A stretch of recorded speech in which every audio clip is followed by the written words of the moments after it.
Imagine waking up one day with no expectations, no pressure, and no fear of failure. What if I told you that in that very moment, you're more powerful than you've ever been? When you have nothing to gain and nothing to lose, you are truly free. We spend our lives chasing rewards and running from failure. But what if true strength lies in letting go of both? Nothing to gain, nothing to lose is not a sign of defeat, it's a declaration of freedom. Means you are no longer defined by success or failure. You act not because you want something, but because it's who you are. When you're free from attachment to outcome, fear has no grip on you. You can speak your truth, you can take bold risks, you can move without hesitation. That's when real change happens. When you stop living for validation and start living with intention. Letting go of the need to gain something or the fear of losing anything creates a space where true freedom begins. We often live our lives tethered to outcomes, chasing success, approval, money, relationships or recognition. While goals can motivate us, they also come with baggage, anxiety, self-doubt and pressure to perform. This constant striving can trap us in a cycle where we never feel like we are enough unless we're achieving something. On the other hand, the fear of loss, of status, of relationships, of control holds us back from taking risks or making changes. It chains us to comfort zones that slowly shrink our spirit. When you no longer define yourself by what you might gain or lose, you become unshakable. You stop being a puppet to circumstances and start living from your inner truth. The fear of failure dissolves because there's no scoreboard to keep. The ego steps aside, making room for clarity and calm. In that space, your decisions are no longer driven by desperation or fear, but by intuition, purpose and alignment with your core values. This kind of detachment is not apathy, it's power. It doesn't mean you stop caring or become passive. It means you act with integrity regardless of the outcome. You pursue dreams not because you need them to complete you, but because expressing yourself fully is what you're here to do. With nothing to gain and nothing to lose, you don't shrink or hesitate. You show up completely, authentically and fearlessly. That's the power of detachment. It gives you the wings to move freely through the world, untouched by its constant shifting winds. We are often taught to define ourselves by what we achieve. From a young age, identity becomes tangled with results. Grades, trophies, promotions, followers, or income. We begin to believe we are only as valuable as what we produce or what others think of us. This mindset traps us in a constant loop of performing for approval. Every action becomes a means to an end and slowly we forget the original reasons we ever started. But when you strip away the obsession with outcomes, you are left with the most honest version of yourself. You start to act, create, speak and move, not because of what you might get, but because it's who you are at your core. Acting from identity instead of outcome means doing things not for applause but from alignment. A writer writes because they are a writer, not just to sell books. A leader leads because they embody vision, not just to win elections. A kind person helps others not to be praised, but because kindness is woven into their being. When you live this way, your actions become more powerful because they come from a deeper place. You're not chasing validation. You're not adjusting yourself to meet someone else's standards. You're rooted in authenticity. This shift is subtle but transformative. When you act from identity, you don't get swayed by temporary setbacks or inflated by setbacks or inflated by sudden success. You stay consistent, grounded, whole. Whether people notice or not, whether you win or lose, your sense of self remains intact. You become unshakable because you are no longer building your worth on things that can be taken away. You live from the inside out. That's when your actions gain real impact, because they are not calculated moves, they are honest expressions of who you are. The present moment is the only place where life actually happens, yet it's the place we most often abandon. We get lost in a loop of planning for future gains or replaying past losses, rarely realizing that this mental tug-of-war robs us of our greatest power, the now. When you live with nothing to gain and nothing to lose, your focus returns naturally to the present. You're not distracted by what could go right or what might go wrong. You're simply here, fully engaged and fully alive. That presence sharpens your instinct, strengthens your awareness and deepens your connection to everything around you. Living in the present doesn't mean giving up ambition or becoming careless about your future. it means that your energy is no longer divided. Your actions are cleaner, more intentional, more aligned.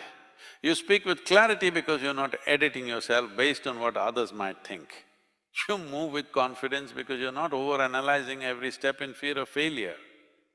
When there's no agenda cluttering your mind, you respond instead of react.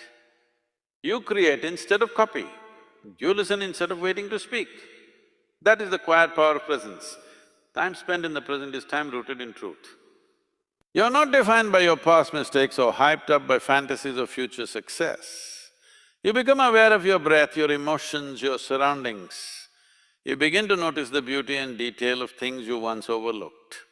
Each moment becomes enough, and in that enoughness you find strength. You realize you don't need to rush toward a destination to prove your worth. You are already whole, already capable, already free. With nothing pulling you forward or holding you back, you find yourself exactly where you need to be. And that is where real power lives. Fear thrives in the gap between what we have and what we're afraid to lose. It whispers worst-case scenarios, magnifies risks, and convinces us to play it safe. But when you strip away the fear of loss, when there is nothing to lose, fear suddenly loses its grip. You stop holding back. You stop overthinking, you start doing. The fear that once paralyzed you becomes irrelevant because there's no longer anything at stake that can define or diminish you. That's where real courage begins, not in the absence of fear, but in no longer being ruled by it. When you truly have nothing to lose, you become bold. You say what you mean, you try things you once thought were out of reach. You put yourself out there without waiting for the perfect moment or guaranteed outcome.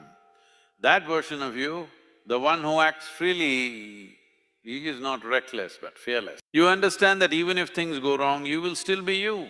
Your value remains, your core is untouched. This realization creates a kind of inner stability, a strength that's not built on what you own, who likes you, or how many times you succeed. It's built on the unshakable foundation of knowing that you are enough without the extras.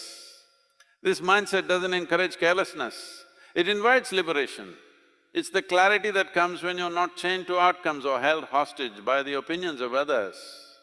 Once you see that losing something doesn't mean losing yourself, fear no longer becomes a barrier, it becomes background noise. No, not because you're certain of what lies ahead, but because you trust yourself to handle whatever comes. When there's nothing to lose, the only thing left is to live fully, honestly and unapologetically. That's where your power to break through begins. Transformation doesn't always begin with action, it often begins with surrender. Letting go is not giving up, it's creating space. When we release our grip on how things should be, who we should become, or what we must achieve, we make room for something more powerful to emerge: authenticity. Expectations can be heavy, they crowd our thoughts, shape our decisions, and distort our identity. But when we loosen our attachment to those expectations of success, approval, or certainty, we free ourselves to evolve. Real growth happens not when we cling tighter, but when we open our hands and trust what's meant to come. Letting go isn't easy. It requires courage to drop the stories we've told ourselves for years. Stories like, I have to be the best, I can't fail, or I need to be liked. These stories keep us stuck in cycles of fear, guilt and comparison, but the moment we release them, we shift from control to flow. We begin to live in alignment, not obligation. And when we're aligned, our actions come from truth, not pressure. That's when transformation unfolds, not as a forced change, but as a natural becoming. Letting go of outcomes also means we stop measuring our progress with someone else's ruler. We no longer ask, am I there yet? Because we realize there is no final destination, the journey becomes the purpose. The process becomes the prize. And in that shift, something powerful happens. We rediscover joy. Joy in effort, joy in curiosity, joy in being present. By releasing the weight of needing to gain or fearing to lose, we rise into a version of ourselves that is lighter, clearer and more whole. Transformation begins when we stop trying to be more and start allowing ourselves to be fully who we are. So now I ask you, what are you still holding on to? What fear is keeping you small? What reward are you chasing so hard that you've forgotten who you are without it? Let it go, even if just for a moment. Try living as if you have nothing to gain, nothing to lose. Speak the truth you've been quiet about. Take that step you've been hesitating to take. Show up as yourself, unfiltered, unafraid and free. The world doesn't need more perfect people chasing perfect outcomes. It needs more real ones. Awake, present and fearless. This is your moment, no more waiting, no more needing, no more needing. Just being, and from that place go and create something honest. Go and live something real.